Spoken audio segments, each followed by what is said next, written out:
Good afternoon. This is Jay Michaels, and we are not here at the Drama Bookstore, but an incredible simulation. Jay Michaels Global Communications, it works with the Drama Bookshop in New York to bring authors of some really powerful works right there for individuals to speak to them. And we had one a couple of weeks ago that really interested me. We have Christine McClure. Now, Miss McClure has created a textbook, if you will. She's a prominent film and theater performer, and she is a well-respected teacher of the arts.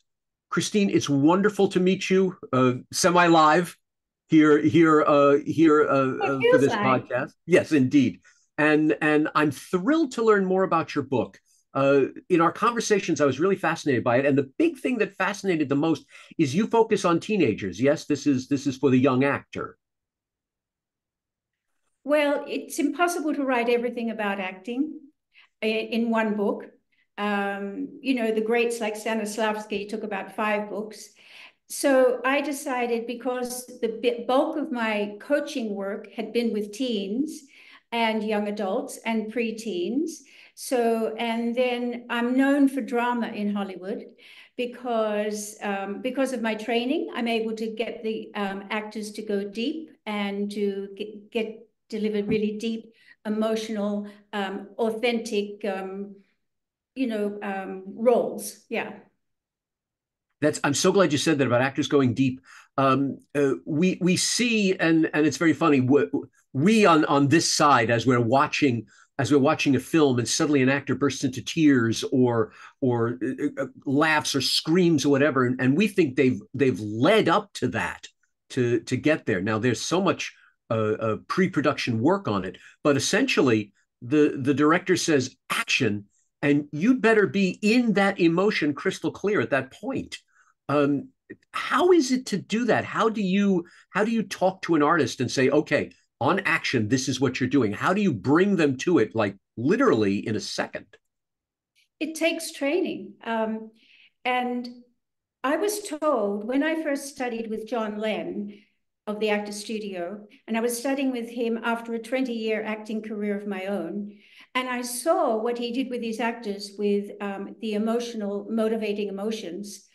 I was blown away, basically. And it took me a while to learn it. I had to learn sensory work. I had to learn for myself. And then when I expressed an interest in teaching, then I had to look at it from a different perspective and do a lot of background research on it.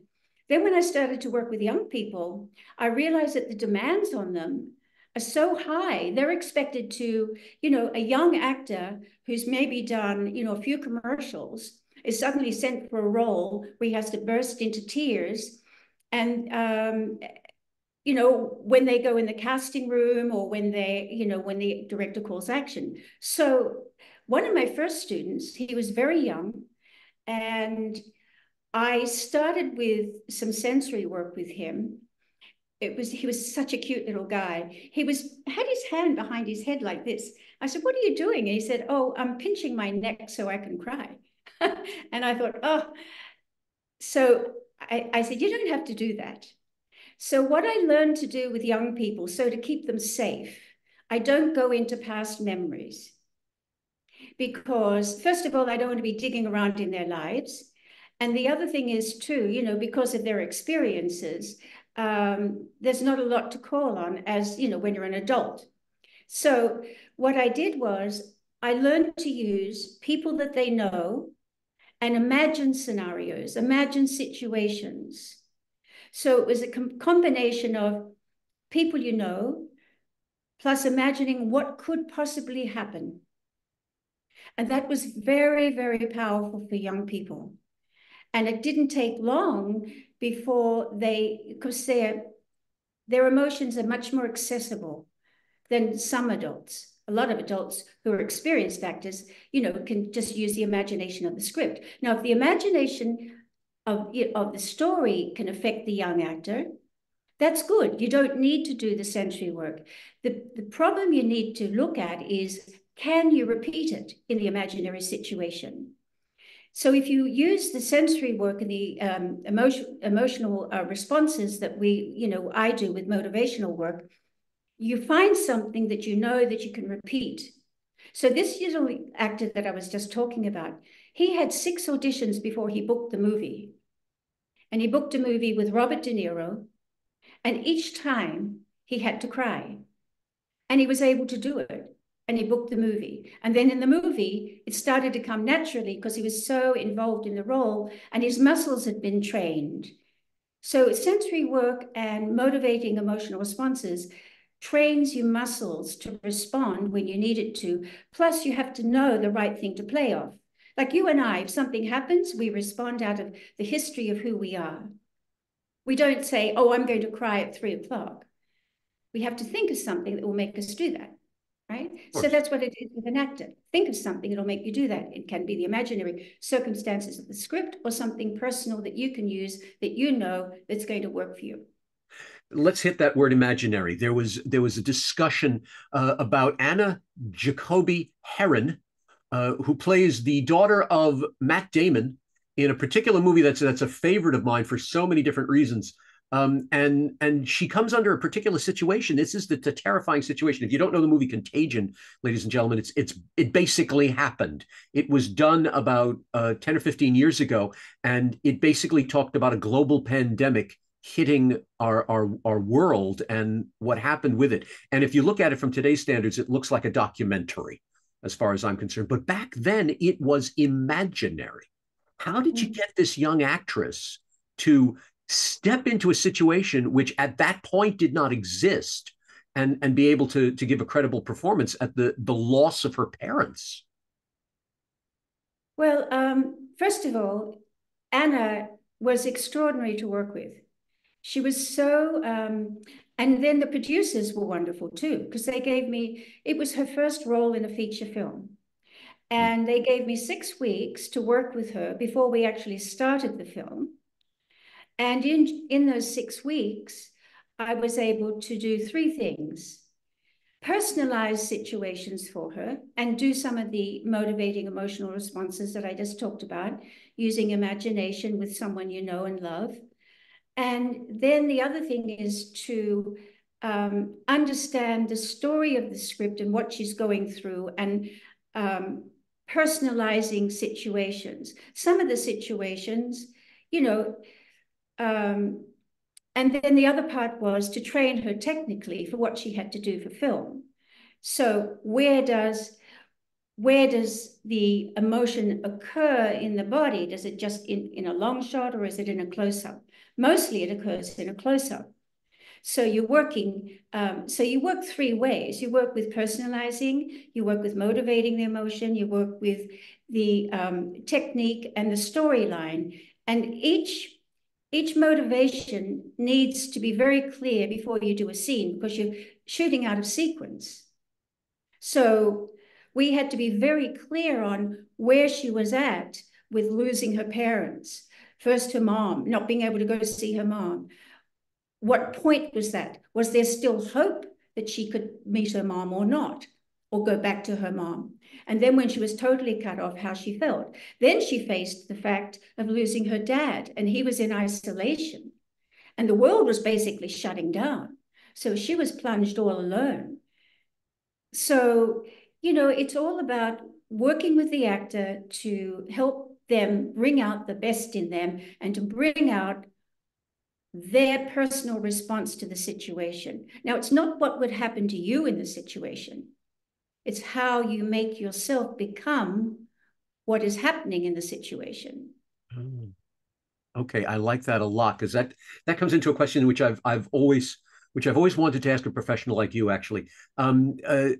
The first time I ever did a film, now I was a stage actor for years before I ever did a film, and that first moment that I entered on camera, I realized how much effort it took for me to.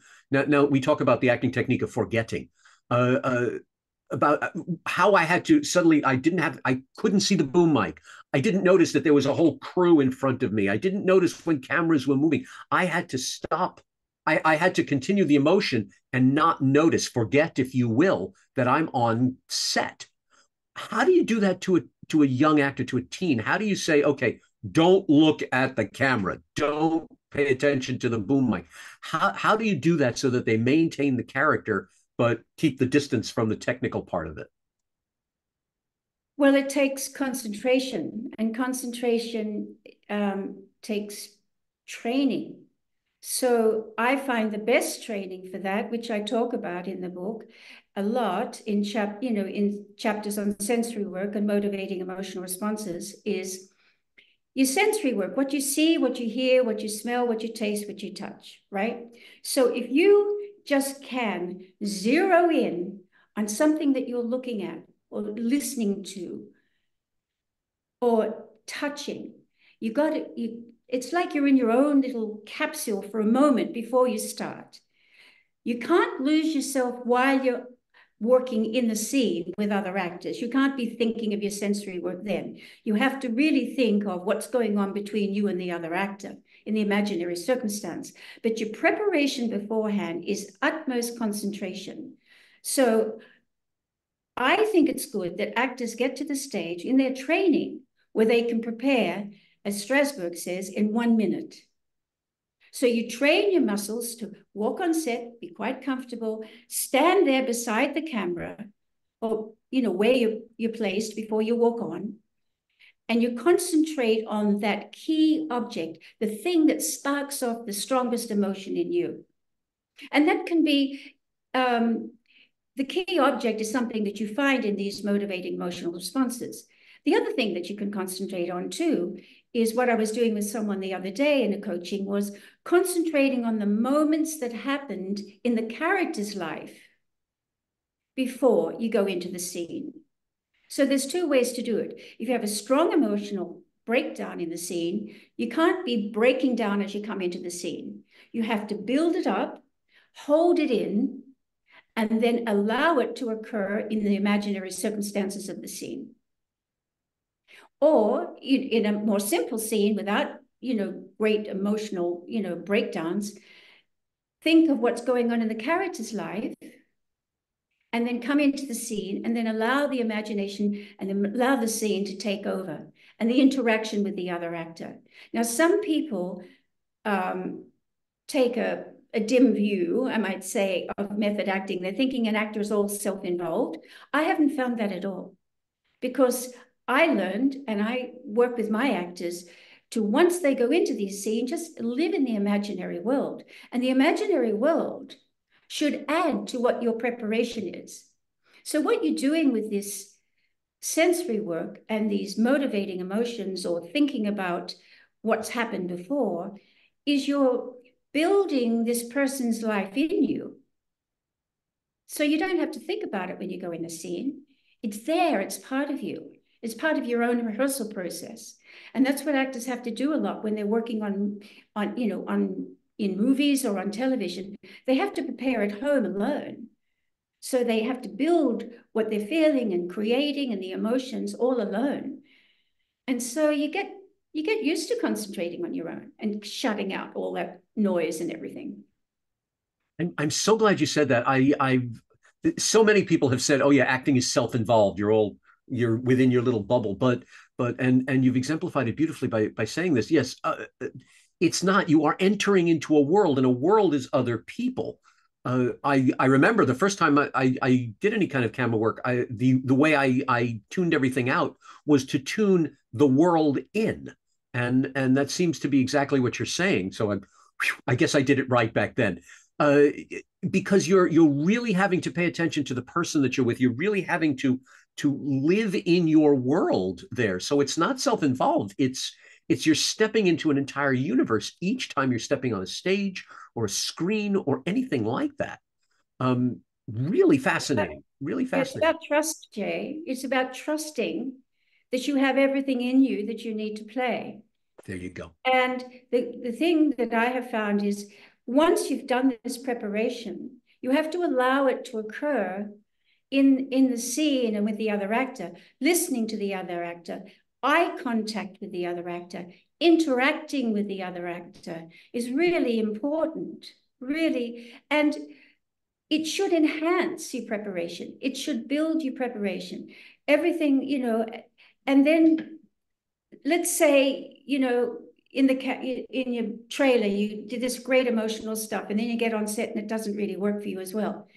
You have to just work with what you have, really, to be honest and truthful. And you have to trust it. But see, I think the best thing that actors can do is train in you know, some actors don't need it. They, you know, get roles and they're working on set and they're working with other actors. That's their training. But a lot of actors need training. And it's a great place, you know, to have a classroom where you can make mistakes and you can learn without being judged. You can learn without, you know, you can learn with the support of an experienced teacher. It takes an experienced person to teach this emotional work, I have found, because most young people that come to me think that they can live in the past. They can live what happened before. But what actors have to learn is that as they grow and change, so does their reaction to the past change. So it's not recapturing what you felt in the past. It's living and experiencing what you feel now. And so that's why training helps. And what I talk about in the book is train on these emotional, motivating emotional responses so that you have some ready when you need them. So I'm sorry, go on. no, it's okay, Jay. Good. I'm so thrilled you said that because so many audience members, if you will, they think, you know, they hear, oh, they're a natural. That person's a natural to play that role. Yeah, there are people who embody roles beautifully, but there must be training. The great lie, if you will, in terms of being a performer, is that you must have training anyway, no matter how natural you are. You must train in some way. A doctor doesn't just become a doctor, and an actor doesn't just become an actor. So I'm really thrilled that you're able to impart this information. Two more questions. One that was offered by the Drama Bookshop, and it concerned one of your actors who played Ophelia in a scene from Hamlet, and she had to do it like she was auditioning on tape. She almost had to do a self tape of Ophelia. Um, how do you build? So now we're talking about there's no world around you, if you will. You're just there's the camera, there's you, and you're doing this moment. How do you build that world? How do you build the audition world so that it's worthy enough to get cast? Well, there's a lot in that question, Jay. I'm just going to say, first of all, going back to your other question about being a natural, I remember as a young actor, starting at around 13, 14, reading Shakespeare, hundreds of miles, thousands of miles away in a convent boarding school in Australia, and just acting Shakespeare and falling in love with it, right? And so Shakespeare has been my great love, and I think it's amazing training for any young person. But and then I went on to have a career as an actor. And when I saw John Lenn's class 20 years into my acting career, I thought, oh my God, I wish I'd had the acting training that I learned with John, because it would have solved a lot of problems for me as a young person. So I decided in the book to use an example of what happened when I was 14, because I'm talking to teens. And some of the teens in my book are experienced, like there's 6 professional teen actors studying drama in an 8-week course. That's the only way I could write the book. So I thought, what am I going to do with these 6 so I can see what to do with them in the book? So I gave them example of that I had done when I was a teen. And I gave them the example of playing Ophelia and experimenting with how to feel like I was going mad. And from that came a physical action and a personal thought. There was a beautiful moment where Ophelia in Laurence Olivier's film that he was Hamlet and he also directed, where Gene Simmons reaches out and imagines touching the face of Hamlet sitting in the chair when he'd been banished. Anyhow, so I gave the actors in the class a physical action to do, reaching out to touch an imaginary face. and add a personal thought that it's someone they love. And the boys do not have to play a girl. It's just the physical action and the imaginary thought. And out of that came all these different types of behaviors and reactions. And from that, I could see what I would do with each actor to develop them throughout the 8-week course. So when I came to putting a scene on camera, I thought the biggest challenge that we have with camera work is telling the story visually, not just with the dialogue, but who is this person? Look how they're behaving. What's going on in their emotional life? Looking into their eyes, what are they feeling? And I thought, let's do it with the character of Haley in the book, who had developed Ophelia, and put that on camera. So she had done preparation work on imagining how she felt toward the king and the queen. So imagining her relationships. So she worked on that. And at certain moments on camera, when it was a relationship, I had her, which was where she got very angry, is to move forward so we could see more of her on the camera. And then she also had worked on the physical action that I had given her at the beginning of spinning around to feel like what it was mad, what it would feel like to be going mad and to lose the sense of reality, and how it had affected her in that very first chapter when I was having the 6 actors do the physical action. She did the spinning around to try and feel mad.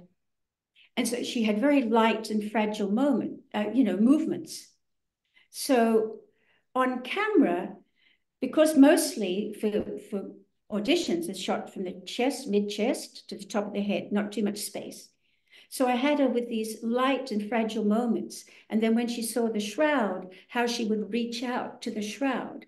So we had a lot of opportunity with Ophelia because Shakespeare gives you so many wonderful images to work with that imagining the shroud in the space and her reaching out and touching it, not only is she saying the words, but we see the behavior of Ophelia, the lightness of her movements and the pain in her eyes as she misses her father that just was killed and murdered. And then we have her at the end walk back. So included in that small space, chest to the top of the head, we had the anger toward the queen and the relationships when she comes forward. We had from mid-chest up where she has, and there's another one too, where she rips up an imaginary letter that Hamlet had given her. When Hamlet, when she thinks of him. Mm-hmm. So we had these different behaviors from chest up to head. And then at the end, I had her to walk back slowly and lightly with her movements so we could see her. And she had the dress. She had a torn kind of dress because she was climbing trees. So in that space of maybe 5 minutes of a scene, she had the opportunity to tell another story other than that's in the words. Because those words of her in those last scenes are quite mad. She's singing songs and she's saying things to the king and the queen that they're not really, a through line narrative. So they're we rich with understand subtext, how she was feeling and how she was behaving by her behavior. So it's a visual story that's really important for learning how to work on film, how to work in television is more talking and feeling, and auditions are talking and feeling. But I thought this one, go for it. Put everything in there. It's interesting you say that, and that you chose Ophelia's mad scene because there's so much subtext in there. She's singing, and all of it doesn't seem relevant, if you will, to the plot, but the subtext in there is so powerful. So to give a movement, almost translating and bringing the audience or the viewer into that subtext, that's really excellent. Very, the subtext are her losses, you see. So the subtext are her losses. So she had to also do a strong mode. She was more of an experienced actress, the one in the book. Mm-hmm. So she quickly tapped into the loss of someone she loved. An interesting question, which I've always wanted to hear from professionals on this. How do you turn it off? There's the famous story of Laurence Olivier. You had mentioned Sir Laurence Olivier and Dustin Hoffman ending with the joke, "Next time, dear boy, try acting." There's the tragic story of Heath Ledger. There's so many actors who you hear how difficult it is to turn it off, to build this powerful character, and then cut. Thank you, everyone. Where does it go? What? How do you advise an actor to power down, if you will? Well, I do talk about that quite a bit in my book, actually, especially with young people. You have to learn to turn it on and off. So an actor can be breaking down, and then I say, okay, look at me, and change their point of concentration. So the thing is, they have to learn to turn it on and off. What I talked about before, being able to prepare in 1 minute, that takes training.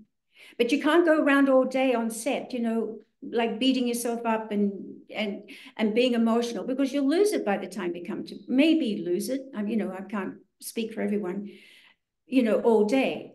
Now there's a difference. So my actors have to learn to change their point of concentration. And the other thing too is I do a lot of private coaching. So in private coaching, this is where, especially with young people, they're playing, the sons and daughters of people, and there's a lot of loss in a lot of the characters and a lot of this breaking down and crying. As, the roles get older, then people become more, contained. So in a coaching and someone's, I don't touch the actor. I don't hug them. I don't do anything like that. I just say, look at me, or look over there. Here's some tissues. Just change the concentration. And then I do that. Then I say, let's go back to that key object that motivated your emotion again. And we work on it again. They break down again. Then I say, okay, now touch the chair, look over there. So it's about concentration again. So you concentrate on the thing that gives you the emotion, and then you have to concentrate on something else to turn it off.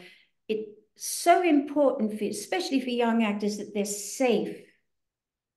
And I always ask up front, are you willing to do what this character needs to do?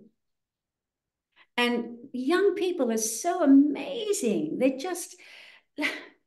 so brave. They're really brave. Yeah, I'll do it. I so agree with you. I think there's a gate that is lowered as we get older. When you're a kid, when you're 12, yay, everything's wonderful. Everything, everything's exciting. Everything's brand new. But a little gate seems to form as we get older, and we don't want to say certain things. We try to behave a certain way, and certain things are different to us. They don't sound the same, and we tend to bring down our emotions. Ironically, as one gets older and has more memories, you almost feel like you don't want to put them forth. So I so admire you for cultivating young artists and teaching them to keep that energy and keep that power and how to utilize it. You bring up an excellent point in terms of turning off. I've seen when in speech classes, I've seen students realize they're at the end of something, and suddenly their energy starts to drop before the end of the scene. I really admire the fact that you said they have to trust and go all the way until someone stops them.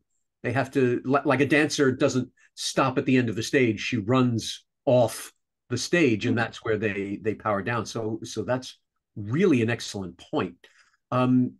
Your book sounds absolutely fascinating. Tell us where we can get it. Yes, ladies and gentlemen, it is at the Drama Bookstore. There you go. The Drama Bookstore in New York. Please go online and visit all the authors that will be speaking throughout the months at the Drama Bookstore, and pick up this invaluable copy to learn about the actors you're watching or the actor you could be.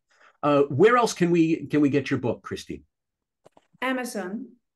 Amazon. Okay, so so we just type in the name of the book or you, and we go right there. Yeah, I also my website should be up soon, so it's Christine McClure, Christine-McClure.com. So there they can go to Christine-McClure.com and order it as well, or just go straight to Amazon. Yeah. Terrific. My last question that I'm going to ask you, my own little thing. Why'd you write the book? Why didn't you have your classes and you have a wondrous career? Why'd you write a book? Why just sit down and say, I need to say this to everyone? Why? Well, it was suggested I write a book, and I sat down and I wrote everything from the age of 14 up to my age now. um, and then when it came to actually writing the book during COVID, actually, and I was in Australia, and I don't like to be idle. So I knew I needed a point of view, and the only way I could do it is to imagine I'm teaching a class, because then I could be authentic as myself, talking as myself, and just recreating and reimagining and imagining, young actors, seeing and hearing them. And I wanted everyone to know, parents, teachers, friends of actors, all the industry people, to really understand that teen actors work really hard to become great actors. They don't, it's not just casting a certain type that does something. They work really hard. They're really dedicated. Some of the most joyful moments in my life has been seeing young actors in my theater doing, wildly imaginative work. So I wanted people to see. And it's not easy, the type of work that I do. One agent said to me one time, "What do you do? Get into their heads?" She actually called to thank me for the work I was doing with her actors. But yeah, it's psychological, it's also physical, it's also, they get a lot out of it. Teens love the expression. So, and it's a good age also to train them for adult acting. It's a perfect age from 14 onwards to train them for that transition they need to make around 18, 19 into adult work. So I wanted all that to be in the book. And one thing we haven't talked about much was characters. They learn to develop characters as well, not only working on the emotional stuff, but also if you train an actor to change with each role, they have more of an opportunity to make the age transition. You're being very humble because you're limiting this to their life in the theater. What you are doing also, you are taking young people, you're taking teens in a very difficult world, a world marinated in everything from social media and cancel culture to world affairs that are beyond their scope of reason at this point. And you are allowing their imaginations to grow. So yes, they could become brilliant actors, but thanks to you, they're also going to become wonderful, brilliant people who are going to help change the world simply because they can access emotion, because they can understand what's around them. Your book should be, and I'm glad you said for audience, your book should be for everyone. Everyone should read this to understand how to be a good artist is also to be a good person. Thank you so much. This has been wonderful. I teach at universities, and there's so many times I'll peek into a colleague's room just because I wanted to hear their take on performance, on speaking, etc. And this was really wonderful. This was wonderful for me, and I thank you so much for being here and sharing this information. Ladies and gentlemen, please go to Christine-McClure.com, her website, and get the book. Please visit the Drama Bookshop in New York to hear about so many wonderful artists and their journeys, and to pick up books such as Christine. Christine, thank you so much for being here. Anything you want to add? Yes, we did some taping of a young actor, Lorenzo Oheniasa, of the reading from the book and acting from the book. He's a 16-year-old actor at the Professional Performing Arts School in New York. So that's available too. Excellent. That's going to join this podcast here and at the Drama Bookshop, so you can hear this wonderful actor and watch him grow through the tutelage and the brilliance of Christine McClure. Thank you, ladies and gentlemen, and thank you, Christine. It has been a pleasure. Thank you, Jay.